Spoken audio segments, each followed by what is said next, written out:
رسوله الكريم أما بعد فأعوذ بالله من الشيطان الرجيم بسم الله الرحمن الرحيم وإذا أخذنا ميثاقكم لا تسفكون دماءكم ولا تخرجون أنفسكم من دياركم ثم أقررتم وأنتم تشهدون صدق اللہ العظیم۔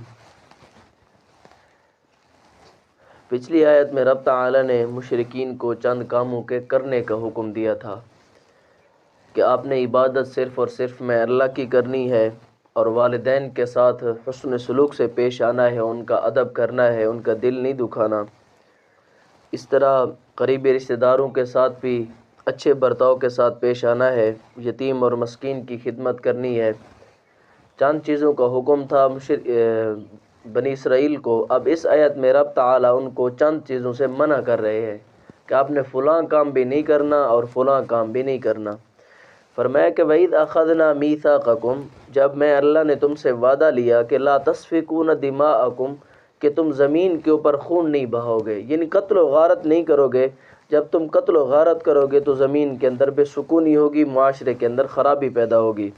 وَلَا تُخْرِجُونَ أَنفُسَكُم مِّن دِيَارِكُمْ، اور ایک دوسرے کو تم اپنے گھر سے نہیں نکالو گے۔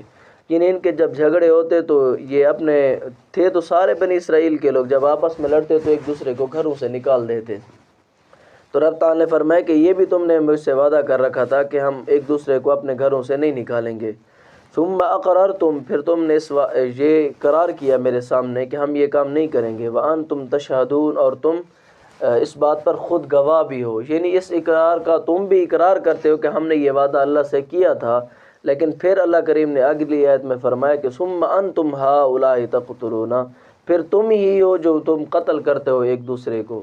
یعنی پھر تم نے مجھ سے وعدہ کیا کہ ایک دوسرے کا خون نہیں بہائیں گے اور تم اس کی خلاف ورزی کر رہے ہو اس وعدے کی کہ تم ایک دوسرے کو قتل بھی کر رہے ہو۔ وتخرجون فریقا منکم من دیارہم، اور تم نکال دیتے ہو ایک فریق کو، یعنی ایک جماعت کو تم میں سے اس کے گھروں سے، یعنی ایک دوسرے کو اپنے گھروں سے بھی نکال رہے ہو۔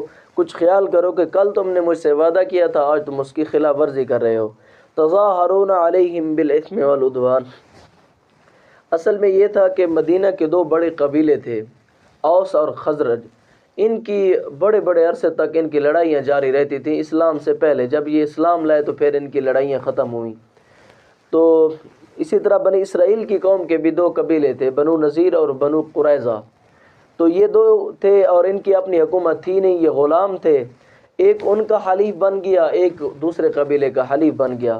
جب قتل ہوتے، جب ان کی آپس میں جنگ ہوتی، پھر ان کے لیے ضروری ہوتا تھا جس کے یہ حلیف تھے، جس کے یہ ماتحت رہ رہے تھے، تو اس کا ساتھ دینا۔ اسی طرح یہ ایک دوسرے سے لڑتے، کیونکہ ایک جماعت بنی اسرائیل کی اس جماعت کے ساتھ تھی، ایک ان کے ساتھ تھی، یہ تو آپس میں تو ایک ہی جماعت تھی، اور اسی طرح یہ ایک دوسرے کو قتل کرتے تھے۔ تو رب تعالیٰ نے فرمایا کہ میں نے تمہیں منع کیا، پھر تم جنگوں کے اندر ایک دوسرے کو قتل کر رہے ہو اور ایک دوسرے کو نکال بھی دیتے۔ آگے فرمایا تظاہرون علیہم بالاثم والعدوان، اور تم ظاہر ہوتے ہو ان پر، یعنی ایک دوسرے پر گناہ کے ساتھ اور ظلم کے ساتھ۔ یعنی ان کی تو آپس میں جنگیں ہو رہی ہیں، وہ تو ایک دوسرے کے مخالف ہیں، تمہاری تو ایک ہی قوم ہے، تم بھی ایک دوسرے کو کس طرح مار رہے ہو ان کی وجہ سے۔ وَإِن يَأْتُوكُمْ أُسَارَىٰ تُفَادُوهُمْ، اور اگر آتے ان کے قیدی، یعنی قید ہو جاتا ان میں سے کوئی قوم، تو پھر اس تفادوہم، تو ان کو فدیہ دے دیتے اور اپنے قیدیوں کو چھڑا دیتے۔ وَهُوَ مُحَرَّمٌ عَلَيْكُمْ إِخْرَاجُهُمْ، تو رب تعالیٰ نے فرمایا کہ میں نے تمہارے اوپر حرام کیا ہے ان کا نکالنا، یعنی ان کو چھڑوانا میں نے تمہارے اوپر حرام کیا ہے، پھر بھی تم فدیہ دے دیتے ہو۔ أَفَتُؤْمِنُونَ بِبَعْضِ الْكِتَابِ وَتَكْفُرُونَ بِبَعْضٍ، رب تعالیٰ فرماتے ہیں کہ فدیہ دے کر تم قیدیوں کو تو چھڑوا لیتے ہو، جو میں نے سرے سے جنگ کو تمہارے اوپر حرام کیا ہے وہ تم کیوں کرتے ہو؟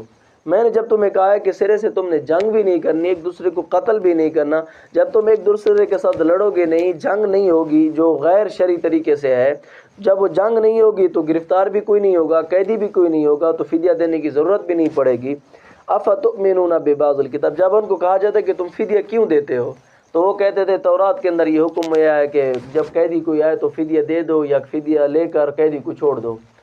تو رب تعالیٰ نے فرمایا کہ یہ ٹھیک ہے، تورات کے اندر اس چیز کا حکم آیا ہے، تورات کے اندر اس چیز کا حکم بھی ہے، تو لڑائی خواہ مخواہ جنگ بھی نہیں کرنی، تم وہ تو نہیں مانتے، جنگ کو میں نے حرام لکھا ہے تورات کے اندر، ایک حکم تم مان رہے ہو اور دوسرے کا انکار کر رہے ہو۔ آگے فرمایا فَتُؤْمِنُونَ بِبَعْضِ الْكِتَابِ وَتَكْفُرُونَ بِبَعْضٍ، بعض کتاب پر تم ایمان رکھتے ہو اور بعض کو تم چھوڑ دیتے ہو، یعنی بعض کا انکار کرتے ہو۔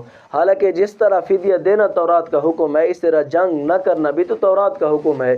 تم جنگ کرتے ہو اور فدیہ دے کر تم کہتے ہو ہم تورات پر عمل کر رہے ہیں۔ آگے فرمایا رب تعالیٰ نے کہ جو ایسے لوگ ہوں جن چیزوں سے ان کو منع کیا جائے وہ کام کرنے لگ جائیں اور کتاب کے بعض حصے پر ایمان لائے بعض کا انکار کرے تو ان کا بدلہ کیا ہوگا؟ فما جزاء من يفعل ذلك منكم الا خزي في الحیات الدنیا، فرمایا کہ ایسا کام جو کرے گا تم میں سے اس کے لیے دنیا کی زندگی کے اندر رسوائی ہے، یعنی وہ کبھی آزاد نہیں ہو سکتا، وہ کبھی پرسکون زندگی نہیں جی سکتا دنیا کے اندر، اس کے اندر رسوائی ہی رسوائی ہے اس کاموں کے اندر۔ یعنی بندہ سوچے کہ میں اللہ کی نافرمانی کر کے زندگی کا سکون حاصل کر لوں گا، یہ کبھی نہیں ہو سکتا۔ ظاہری طور پر آدمی دیکھتا ہے کہ حرام کھانے سے مال زیادہ آتا ہے، لیکن اس سے سکون نہیں آتا، مال زیادہ آتا ہے، سکون کے اندر کوئی بھلائی نہیں ہوتی۔ اصل میں سکون اس چیز کے اندر ہے کہ جو رب تعالیٰ نے حکم دیا ہے اس پر عمل کرے اور جس سے منع کیا ہے اس سے آدمی رک جائے۔ وَيَوْمَ الْقِيَامَةِ يُرَدُّونَ إِلَىٰ أَشَدِّ الْعَذَابِ، فرمایا کہ دنیا کی زندگی کے اندر ان کے لیے رسوائی ہوگی اور قیامت کے دن يُرَدُّونَ إِلَىٰ أَشَدِّ الْعَذَابِ، ان کو لوٹایا جائے گا سخت عذاب کی طرف۔ یعنی قیامت کے دن ان کے لیے کچھ سکون نہیں ہوگا بلکہ قیامت کے دن اس سے بھی سخت عذاب ان کو ملے گا۔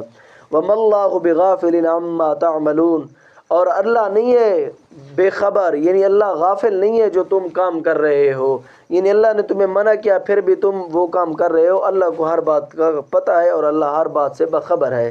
دعا ہے کہ اللہ تعالی ہمیں اپنے کیے ہوئے حکم پر عمل کرنے کی توفیق عطا فرمائے اور جن سے منع کیا ہے اس سے رکنے کی توفیق عطا فرمائے۔ وما علینا الا البلاغ۔